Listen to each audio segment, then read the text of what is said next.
General Vexmore stood on the bridge of his warship, looking down at the blue and green planet below. Earth looked peaceful from space, too peaceful. The Vorthic Empire had been watching this world for many months now. The small beings living on it seemed weak and simple. Perfect for taking over, the general's skin was dark purple and covered in hard scales. His forearms moved as he checked the data on his screen. The humans below had no idea what was coming. Soon, the Vorthic Empire would claim this world. But first, they needed to learn more about these creatures. "Sir," said Captain Vexahan, walking up to the general, "the scouting team is ready. We will take some humans for study, as you ordered." Vexmore nodded his large head. "Good. Pick weak ones. We need to know how their bodies work before we attack their cities." The captain's yellow eyes glowed. "Yes, sir. We found a building where many small humans gather. It should be easy." Below on Earth, in a small town in Korea, children played in the yard of their school. It was a warm spring day. The sun was bright, and the kids were happy. They had no idea that alien eyes were watching them from the sky. 8-year-old Han-woo was chasing his little sister Sojin around the playground.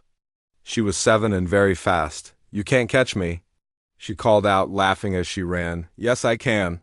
Han-woo shouted back, but he was smiling too. Near the swings, 9-year-old Minho was talking to his friends. He was the tallest kid in his class, and everyone listened to him. "My dad said he saw strange lights in the sky last night," Minho told them. 6-year-old Jin looked up at the sky. She was the youngest, but also the smartest. "Maybe it was an airplane," she said in her quiet voice. Taeho, who was 8, was sitting by himself near the fence. He had taken apart his toy robot again. He loved to see how things worked inside. The pieces were spread out on the ground in front of him. Nari, a 7-year-old girl with bright eyes, was watching everything. She always noticed things that other kids missed. Today she kept looking at the sky. Something felt wrong, but she could not say what. Mrs. Park, their teacher, was talking to another teacher near the school door. The children were safe in the yard, or so she thought. High above them, the Vorthac ship moved closer. It was invisible to human eyes. Inside the ship, soldiers got ready for their mission. "Remember," Captain Vexahan told his team, "take only a few. We need them alive and healthy for the tests." The aliens wore thick metal suits that made them look even bigger and scarier. Each soldier was twice as tall as a human adult. Their weapons could make people sleep without hurting them. Suddenly, a bright light appeared over the schoolyard. The children stopped playing and looked up. The light was beautiful but strange. It made no sound. "What is that?" Sojin asked, holding her brother's hand. Before anyone could answer, beams of blue light shot down from the sky. The light touched 6 children: Hyun-woo, Sojin, Minho, the Jin, Taeho, and Nari. In seconds, they were gone. Mrs. Park screamed. The other children cried. But the aliens had already taken what they wanted. On the Vorthac ship, the 6 children appeared in a small metal room. The walls were gray and cold. Strange lights blinked on the ceiling. The air smelled like metal and something else they could. Not named. Hyun-woo was the first to speak. "Where are we?" His voice echoed in the empty room. Sojin stayed close to her brother. She was scared but trying to be brave. "I want to go home," she whispered. Min-ho stood up and looked around. Even though he was afraid, he tried to act strong for the younger kids. "We need to stay together," he said. The Jin was not crying like the others thought she would. Instead, she was looking at the walls with interest. "This place is very advanced," she said quietly. Taeho was already touching the walls, trying to find buttons or switches. "How does this room work?" he asked himself. Nari said nothing. She just watched and listened. She was learning about this new place as fast as she could. The door to their room opened with a strange sound. 3 tall aliens walked in. The children had never seen anything like them. The aliens had purple skin, 4 arms, and yellow eyes that glowed in the dark. The biggest alien looked down at the children. This was Dr. Kethver, the ship's science officer. He had studied many different creatures from many worlds. But he had never seen anything quite like these small humans. Interesting, Dr. Kethver said in his own language. His voice sounded like rocks grinding together. The children could not understand what he said, but they could tell he was studying them like they were bugs under a glass. Hyun Woo stepped forward. He was scared, but he was also curious. Are you aliens? He asked. The doctor's yellow eyes grew wider. He had not expected the small creature to speak so soon. Did you take us from our school? Sojin asked, her voice getting louder. Our teacher will be very worried. Dr. Kethver turned to his helpers. In the Vorthic language, he said, these specimens are very small. Are we sure they are adult humans? The report said these were the normal size, replied one of the other aliens. Minho could tell they were talking about the children, even though he could not understand the words. Hey, he called out, we're right here. You should talk to us, not about us. The aliens looked surprised. In their world, young creatures could not speak or think until they were much older. These small humans were acting very strange. Jin tilted her head and looked at the aliens carefully.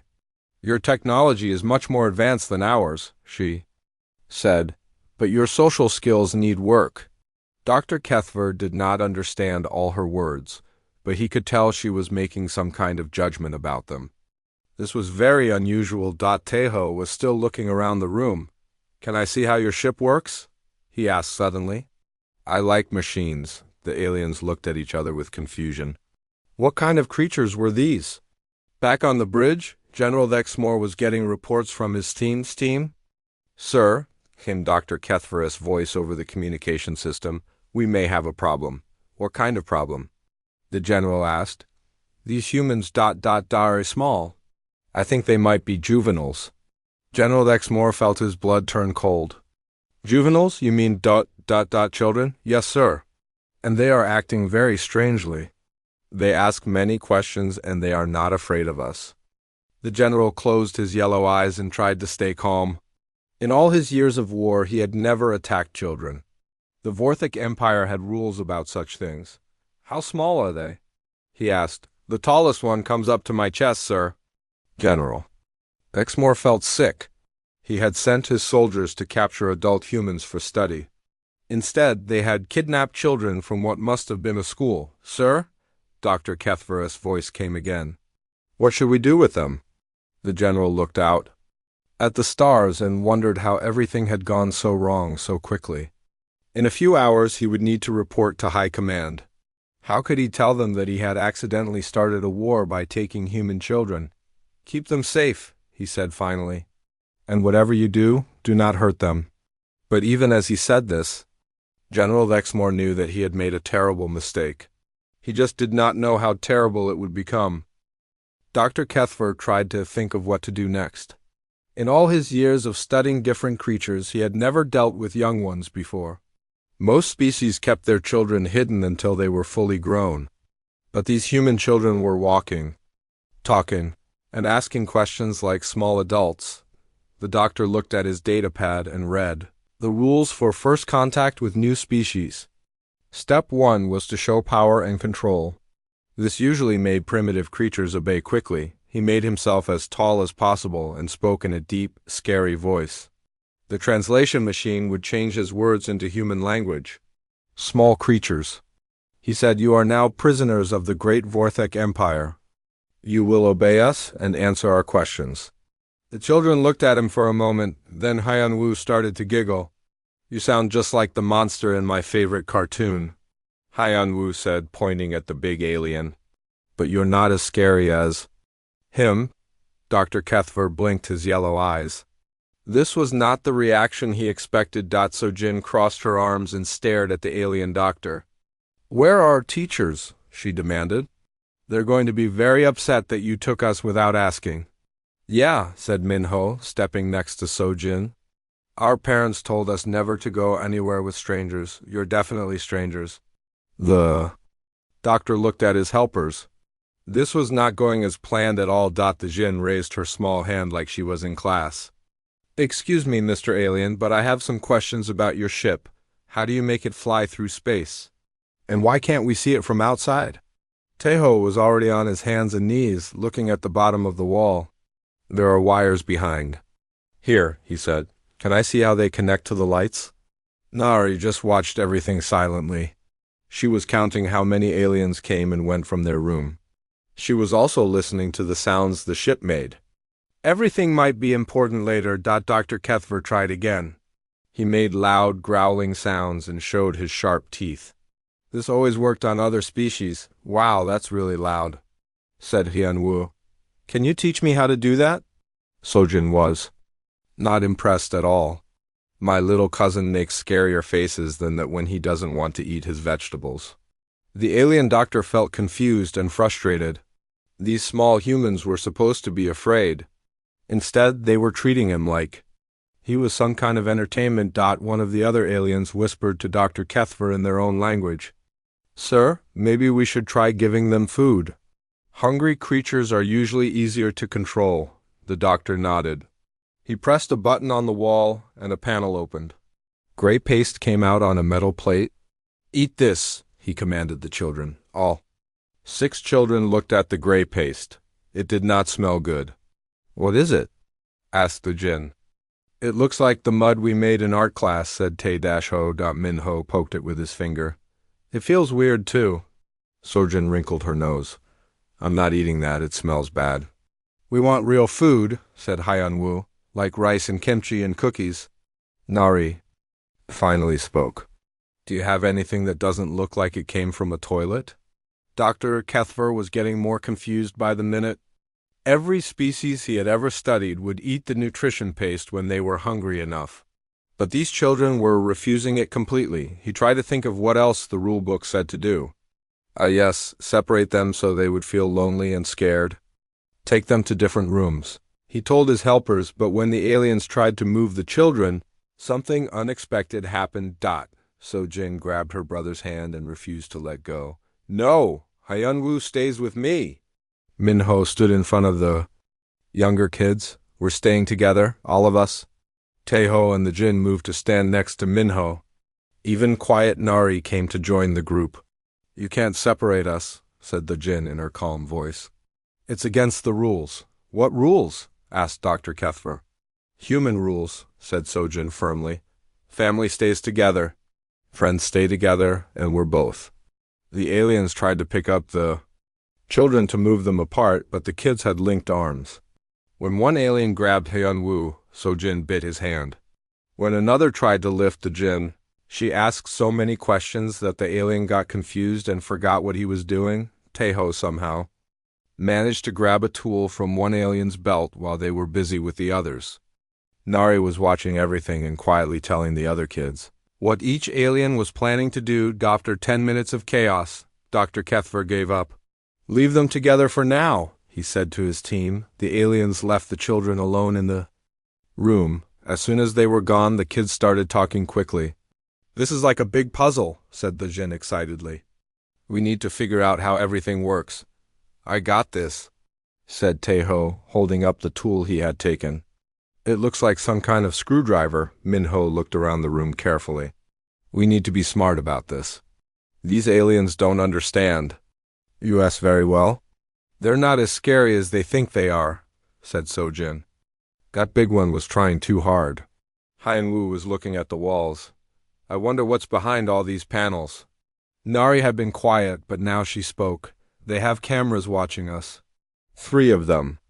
And I think there are more aliens coming down. The hallway, everyone looked at her with surprise. How do you know all that? Asked Min-ho. I pay attention, Nari said simply. Just then, the door opened again. This time, it was General Dexmore himself who came in. He was much bigger than Dr. Kethver and had 4 arms instead of 2. His scales were darker and he had scars from old battles. The children looked up at him with interest. So you're the boss alien, said Min-ho. He did not sound scared at all. General Dexmore was surprised. Most creatures cowered when they saw him. These small humans just looked curious.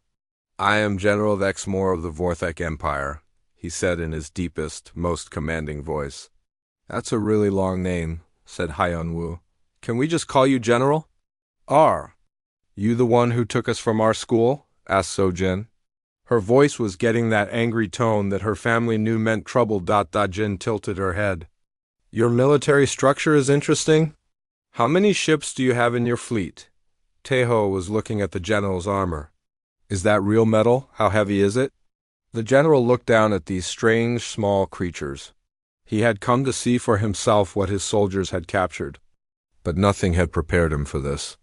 You are prisoners, he said, trying to sound stern. No, we're not, said Sojin firmly. We're kids. You can't make kids into prisoners. That's against all the rules everywhere. What rules? The general asked, just like Dr. Kethver had. Human rules, alien rules, any rules, said Minho. Taking kids is wrong. Besides, added the Jin, we haven't done anything wrong. We were just playing at school. General Dexmore felt a cold feeling in his stomach. These small humans were right. They had done nothing wrong. His soldiers had taken innocent children from their place of learning. Nari was watching the general's face carefully. You're worried about something, she said quietly. You didn't mean to take kids, did you? The general's yellow eyes widened. How could this small creature read his expressions so well? You wanted grown-ups, Nari continued. But you got us instead, and now you don't know what to do. General Dexmore felt panic rising in his chest. These children were too smart. They were seeing through his plans too easily. He turned and left the room quickly. Outside in the hallway, he called Dr. Kethver on his communicator. Doctor, I need you to contact High Command immediately. Yes, sir. What should I tell them? General Dexmore took a deep breath. Tell them we have a problem. A very big problem. Back in the room, the children were already making plans.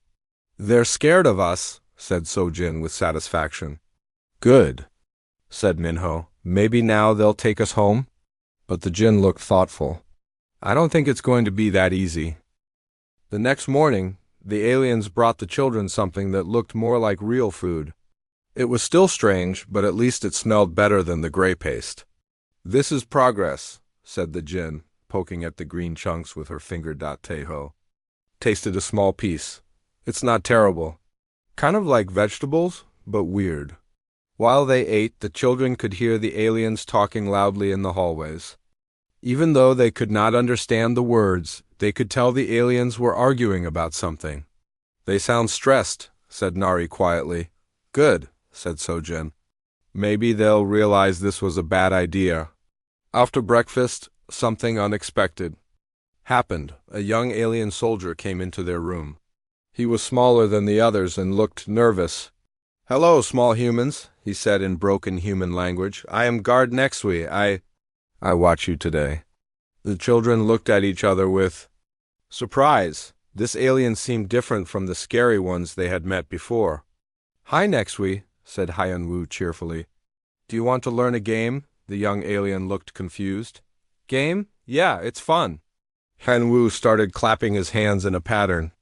You do this with your hands and try to keep up with me. Before Guard.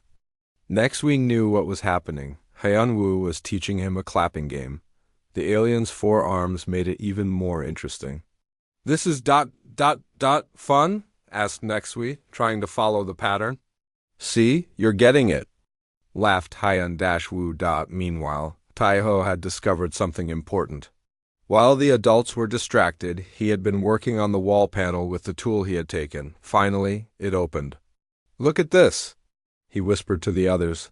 Behind the panel was a maze of colorful wires and blinking lights. To the aliens, it was just normal ship wiring. But to Taeho, it was the most interesting puzzle he had ever seen. I think I can figure out how this works, he said quietly. Nari came over to look. Be careful. We don't want to break anything. Important. I won't break it, said Taeho. I'll make it better. While Taeho worked on the electronics, the Jin was asking Guard Nexui questions. The young alien was trying to answer, but his human language was not very good. How fast does your ship go? The Jin asked. Very fast, like, speed. Faster than light, that's amazing. How do you do that without breaking physics? Nexui looked confused. Physics? The rules that say how things work, explained. The Jin patiently, like gravity and energy and time. The alien guard had never heard a creature so small talk about such big ideas. In his world, only the oldest and smartest scientists understood these things. Min-Ho was exploring the room in a different way. He had noticed that the door opened when certain aliens came near it, but not others. He was trying to figure out the pattern. "Nari," he called quietly, "come help me with something." Nari left Taeho with his wires and came to see what Minho had discovered.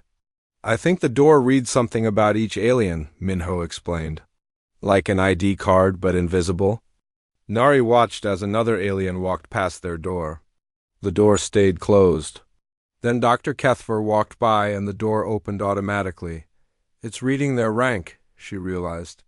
"Only important aliens can get in." Sojin was watching all of this while still keeping an eye on Hyeon Woo and the alien guard. Her brother was now trying to teach Nexui how to sing a Korean children's song. "Hyeon Woo," she said softly, "ask him about his family." "Nexui," said Hyeon Woo during a break in their game. "Do you have a family?" The young alien's expression changed. "Family is difficult word. I have egg brothers from same hatching." "Like twins?" asked Hyeon Woo. "Many twins." 57 egg brothers." The children stared at him with amazement. 57 brothers?" said Sojin. "That's a lot. Where are they now?" asked the Jin, always curious about how things worked. "Some in army, some in science, some died in battles." The room got quiet. Even though Nexui was an alien who had helped kidnap them, the children felt sorry for him. "I'm sorry about your brothers," said Minho gently. Nexui looked surprised. "You are sorry? For me? Of course," said Sojin. "Losing family is always sad." This was a completely new experience for the young alien. In his culture, showing kindness to enemies was considered weakness. But these small humans seemed to care about his feelings even though he was their guard. While this conversation was happening, Taeho had made an interesting discovery. The wires behind the panel controlled more than just the lights in their room. They connected to the air system, the food dispensers, and even some kind of communication network. "I think I can make the air smell better," he whispered to Nari. "And maybe make the food dispensers work differently." "What do you mean differently?" she asked. Taeho grinned. "I mean, maybe they can make food that actually tastes good?"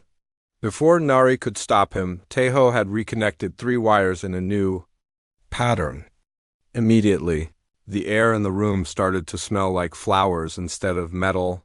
Guard Nexui stopped singing and looked around with confusion. "What is that smell?" "It's better, right?" said Taeho proudly. The alien sniffed the air.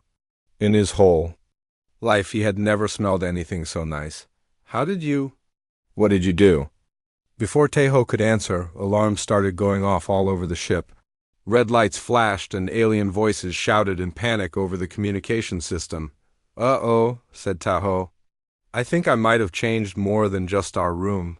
Through the walls, they could hear aliens running back and forth in the hallways. Dr. Kethver's voice came over the speakers, but he was speaking in the alien language so the children could not understand him. Guard Nexui looked very worried. "You must fix," he said to Taeho, "before big trouble comes." But Taeho was looking at the wires with excitement, not fear. "Look at this pattern," he said to the Jin. "If I change this part here, I bet I can make the whole ship run better." "Taeho?" "Maybe you should be more careful," said Minho. "It's okay," said Taeho confidently. "I'm good at fixing things." He connected 2 more wires together. This time, instead of alarms, they heard a low humming sound that seemed to come from everywhere at once. The Jin tilted her head to listen. "That's the engine," she said with surprise. "It sounds happier now." Guard Nexui was staring at the children with growing amazement. "You made ship engine better? But you are just small creatures." "We're kids," corrected Sojin. "And kids are good at figuring things out." Nari was listening to the sounds from the hallway. "I think more aliens are coming," she warned. Sure enough, the door burst open and Dr. Kethver rushed in with 3 other aliens. They all looked very upset and very confused. "What did you do?" demanded the doctor, looking around the room. "Made improvements," said Taeho simply. "Improvements?" Dr. Kethvar looked at his scanner. The ship's efficiency has increased by 30%. The air purification system is working better than it ever has. How is this possible? Dajin stepped forward. Teho is very good with machines. He can see how to make them work better. But he is just a juvenile, protested one of the other. Aliens, so? Said Sojin, crossing her arms. Kids can be smart too. Dr. Kethvar looked at the open panel and the rewired connections. According to his scanner, everything the small human had done was not only safe, but actually made the ship work better. This should not be possible, he muttered to himself. Hey! Lot of things kids do shouldn't be possible, said Minho with a grin. That's what makes us fun. The doctor quickly called General Lexmore on his communicator. Sir, you need to come down here immediately. What now? Came the general's tired voice. The small humans have modified our ship. They what? They made it work better, sir. There was a long pause before the general responded. I'm on my way. As they waited for the general to arrive, Guard Nexui looked at the children with new respect. In just one day, these small creatures had shown him kindness, taught him games, and somehow made their prison better than it was before. He was beginning to think that maybe his people had made a very big mistake when they decided to capture humans. When General Lexmore arrived at the children's room, he found his science team standing around looking confused and worried. The small humans were sitting in a circle on the floor, teaching Guard Nexui how to play a hand-clapping game. Report. The general demanded. Dr. Kethvar held up his scanner. Sir, the juvenile humans have somehow improved our ship systems. Engine efficiency is up 30%. Air quality is better than it has ever been. And they did it by playing with some wires. Playing? The general looked at Teho, who was grinning proudly. I like fixing things, Teho said simply. Your ship had some problems, so I fixed them. General Lexmore felt a headache coming on. You fix our ship. Just the easy stuff, said Teho. There's a lot more I could do if you let me see the engine room. Absolutely not, said the general quickly, but the Jinn was looking at him with those sharp, curious eyes. Why not? Are you afraid we might make it work even better? You could break something important, Dr. Kethvar said. We won't break anything, said Minho, confidently. We're actually really good at not breaking things. Well, usually, added Sojin. Remembering the time Haiyan Wu had tried to improve their microwave at home, Nari had been quietly listening to the conversation. But now she spoke. Uppa. You're scared of us. Double quotes. The aliens looked uncomfortable. We are not scared of small creatures, protested Dr. Kethvar. Yes, you are, said Nari calmly. You didn't expect us to be smart. You thought we would be easy to control? But we're not. And now you don't know what to do with us. General Lexmore stared at the small human child. How could someone so young see the situation so clearly? We just want to go home, said Haiyan Wu. Can't you take us back to our school? It's not that simple, said the general. Why not? Asked Sojin. You brought us here, you can take us back? Because double quotes. The general stopped. How could he explain galactic politics to children? Because you're part of a big army that wants to take over our planet, said the Jinn Matter -factly. All the aliens stared at her in shock. How did you know that? Whispered Dr. Kethvar. It was obvious, said the Jinn. You're studying us to learn. Our weaknesses. You have a big military ship. And you're asking questions about how humans work. That's what armies do before they attack. Minho looked at the aliens with disappointment. That's not very nice. We weren't bothering you. Your people have resources we need, said General Lexmore, trying to sound official. You could have just asked, said Sojin. Humans are pretty good at sharing if you ask nicely. Sharing? The concept seemed foreign to the aliens. Yeah, said Haiyan Wu. Like when I share my snacks with Sojin or when she shares her toys with me. Guard Nexui looked fascinated by this idea. You give things to each other without being forced? Of course, said Minho. That's what friends do. The young alien had never heard of such a thing. In Vortex society, everything was taken by force or earned through combat. Dr. Kethver was trying to get the conversation back on track. General, what should we do with the prisoners? We're not prisoners, said Sojin firmly. We're kids who got kidnapped. There's a difference. And we're getting bored, added Taeho. This room is too small and there's nothing interesting to do. Except fix your ship, said Jin. That was fun. General Exmoor felt panic rising again. He could not let these children wander around his ship freely. But keeping them locked up was not working either. You will stay in this room, he said in his most commanding voice. No, said Nari quietly. What? I said no. We're not staying in this room anymore. Before anyone could stop her, Nari walked over to the door. She had been watching carefully and had figured out how the lock worked. With a few quick movements, she pressed some buttons on the wall panel in a specific order. The door slid open. How did she ... Dr. Kethver started to say. I pay attention, said Nari, just like before. I watched which buttons you pressed when you came in. All 6 children walked toward the open door. Stop, commanded General Exmoor. Why? Asked Minho. We're not going to hurt anyone. We just want to look around. This is a military vessel. You cannot just wander around. Watch us, said Sojin with determination. The children walked out into the hallway. The aliens followed them in a panic, not sure what to do. They could not shoot children, but they could not let them roam free either. This is so cool, said Hyen-Woo, looking at the curved walls and strange lights. It's like being inside a spaceship in the movies. It is a spaceship, said the Jin, and the design is very efficient. Look how the hallways curve to follow the ship's structure. Taeho was already examining panels on the walls. There are so many systems, he said excitedly. I bet I could improve half of them. Please don't touch anything, begged Dr. Kethver, but it was too late. The children had spread out and were exploring everything they could see. Sojin found a window and looked out at the stars. Wow, space is really big, she said with wonder.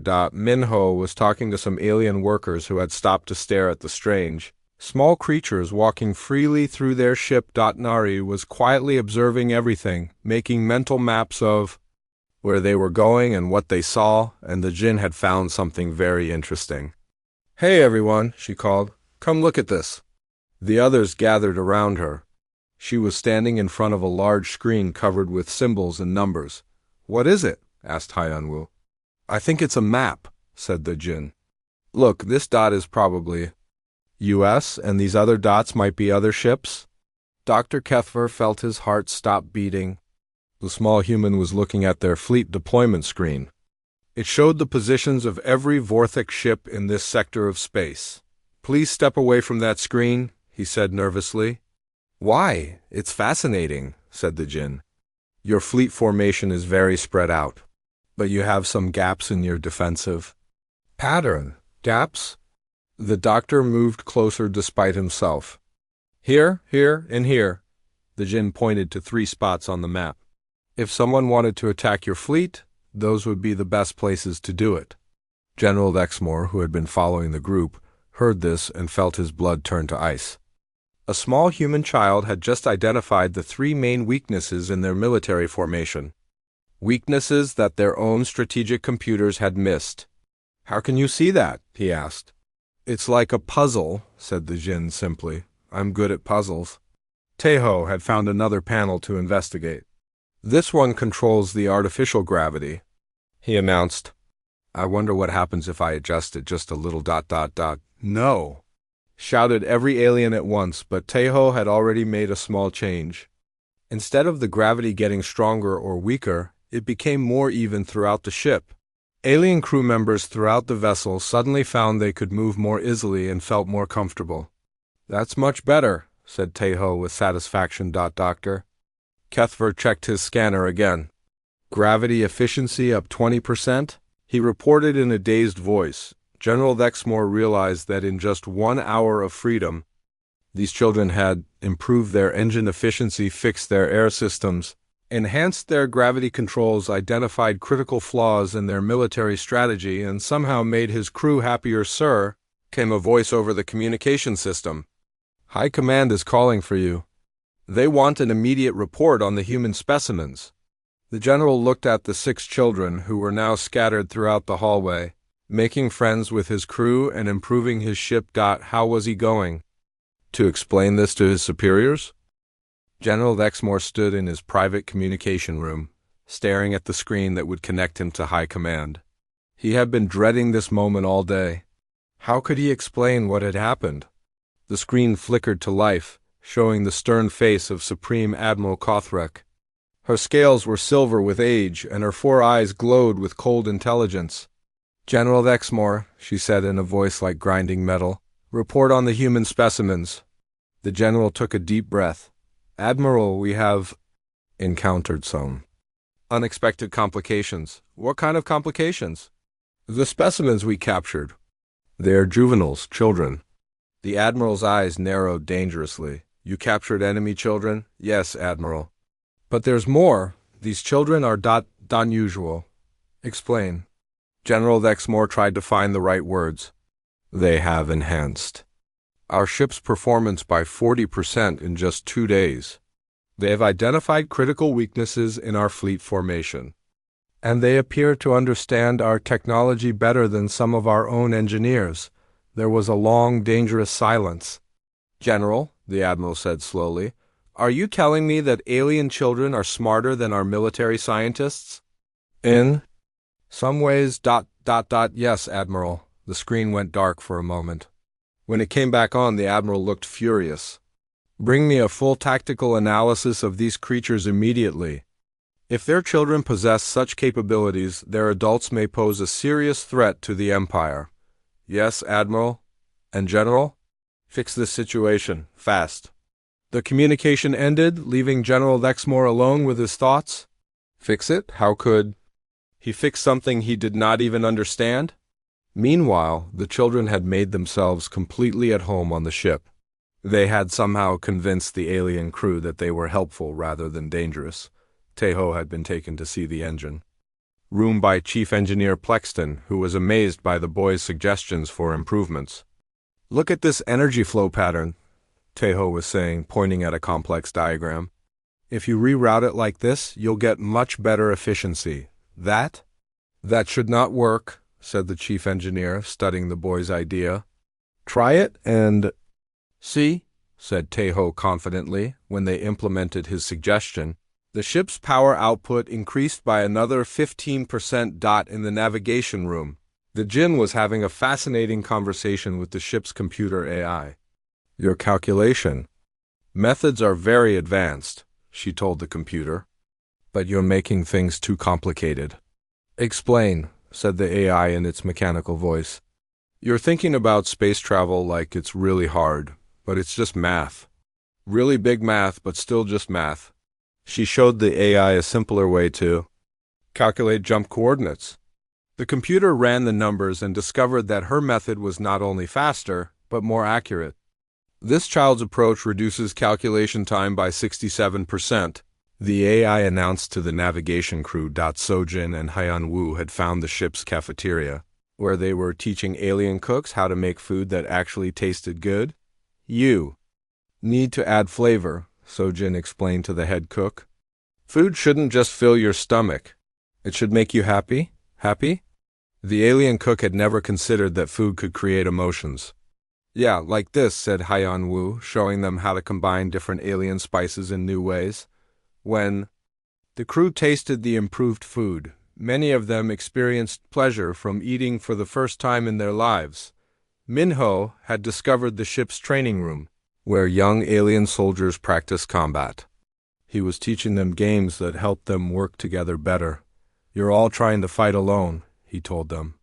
But you're stronger when you help each other. He showed them games that required teamwork and cooperation.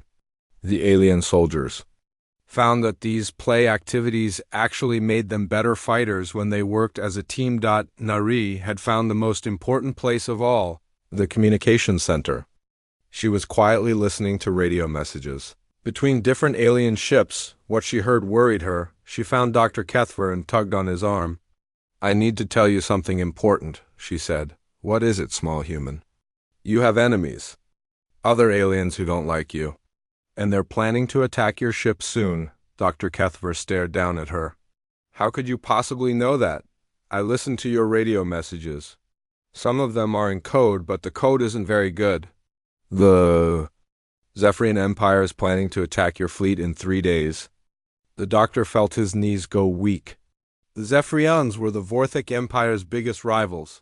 If they were planning an attack— "Are you certain?" he asked. Nari nodded. "I wrote down all the messages. Want to see?" She handed him a piece of paper, covered with symbols and numbers. Dr. Kethver's eyes widened as he realized she had not only decoded their enemies' messages, but had also figured out their attack plan. He immediately called General Lexmore. Within minutes, the general arrived with his top officers. They studied Nari's notes with growing amazement and alarm.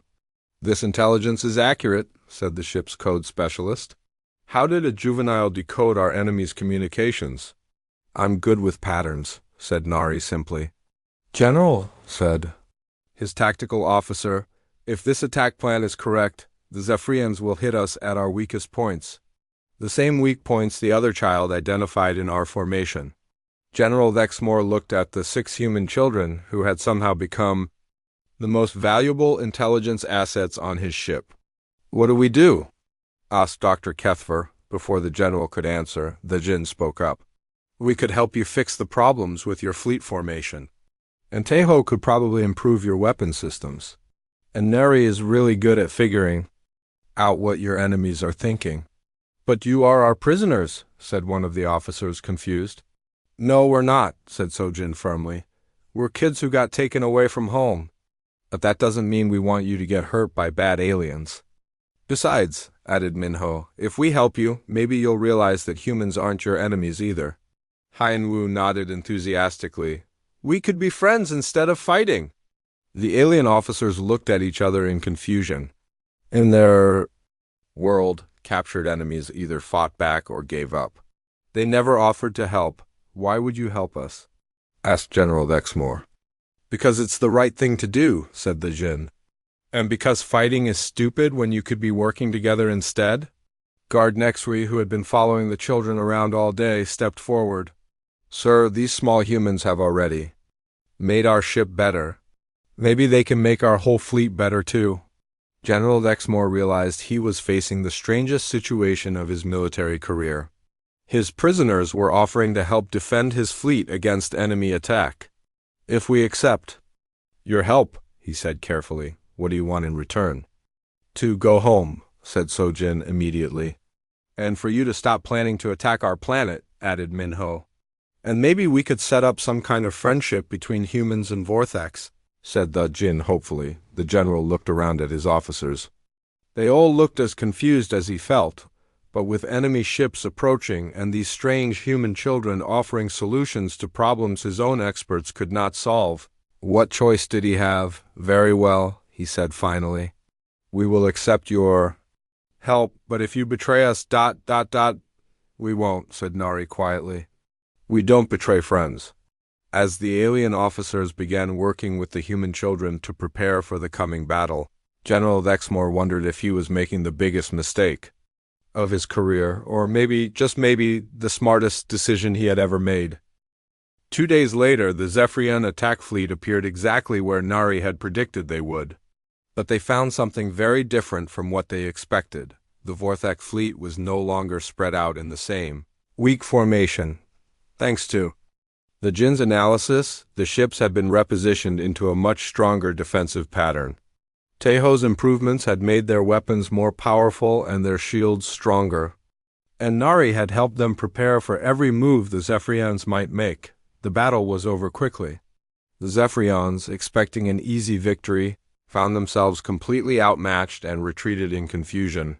General Lexmore stood on his bridge, watching the enemy ships flee. His officers were celebrating, but he was thinking about the 6 small humans who had made this victory possible.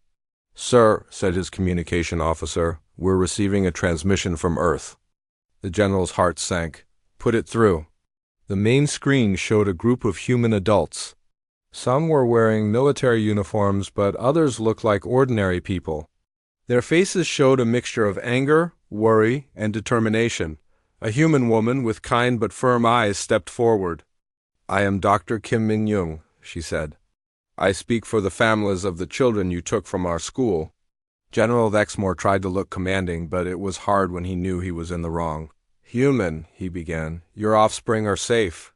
They have been helpful during their stay." "Helpful?" Dr. Kim's voice was sharp. "You kidnapped 6 children from their classroom. They are 7, 8, and 9 years old. They should be home with their families, not helping you fight your wars."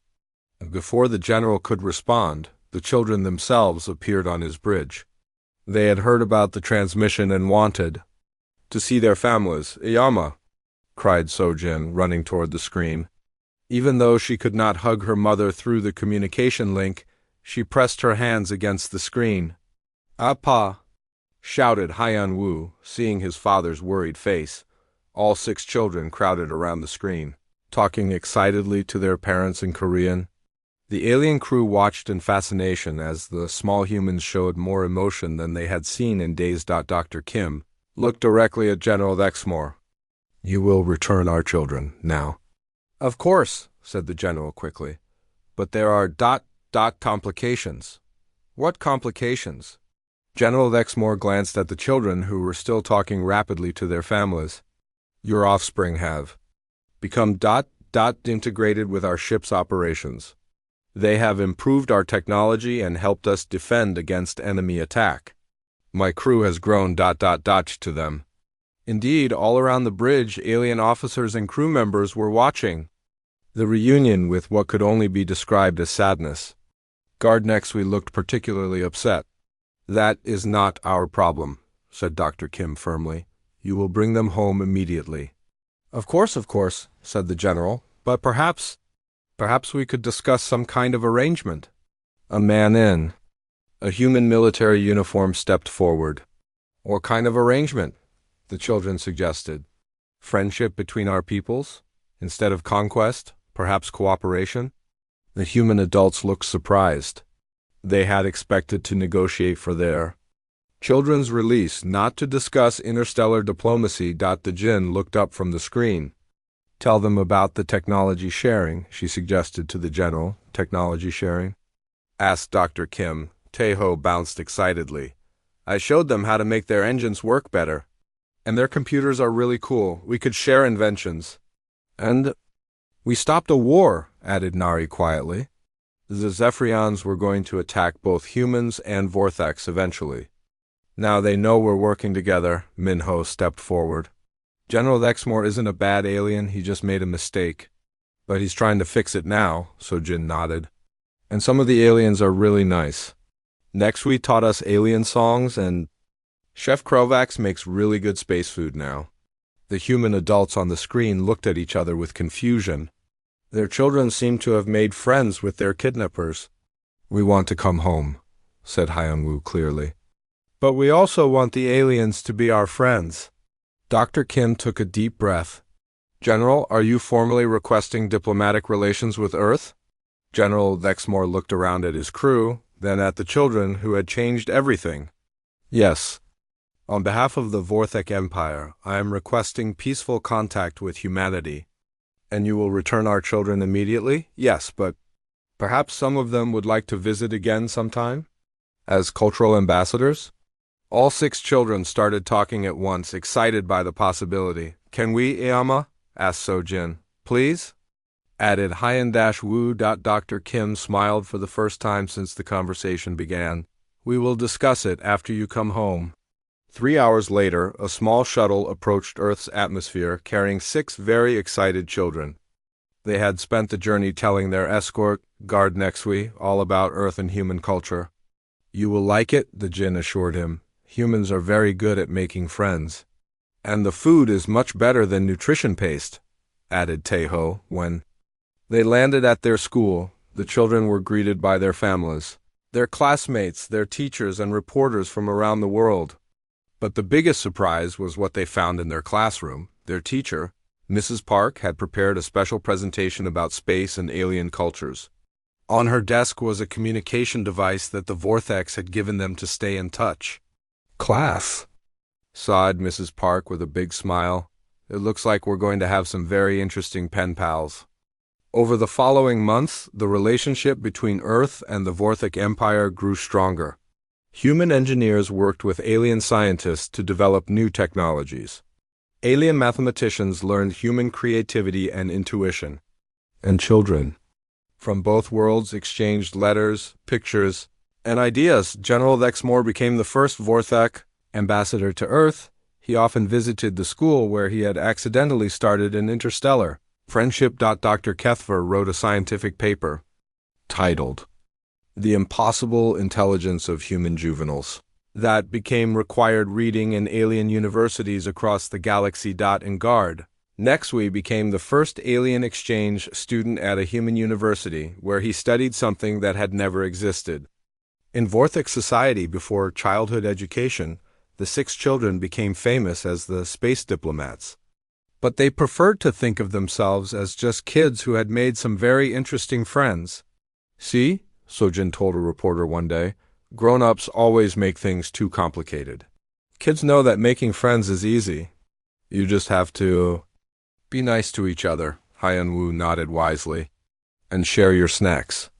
Years later, when humans and Vortex were working together to explore new worlds and defend against real threats, historians would mark the beginning of the golden age of galactic cooperation as the day when 6 children turned a kidnapping into a friendship. But the most important change was one that could not be measured by historians or scientists. Throughout the galaxy, the story spread of the small humans who had defeated an empire not with weapons, but with curiosity, kindness, and the simple belief that making friends was better than making war. And whenever young aliens misbehaved, their parents would tell them, "Be good, or we'll call the human children." It was the most effective threat in the known universe. General Lexmore kept one reminder of his great mistake on his desk, a drawing that Hyan-Woo had made for him before.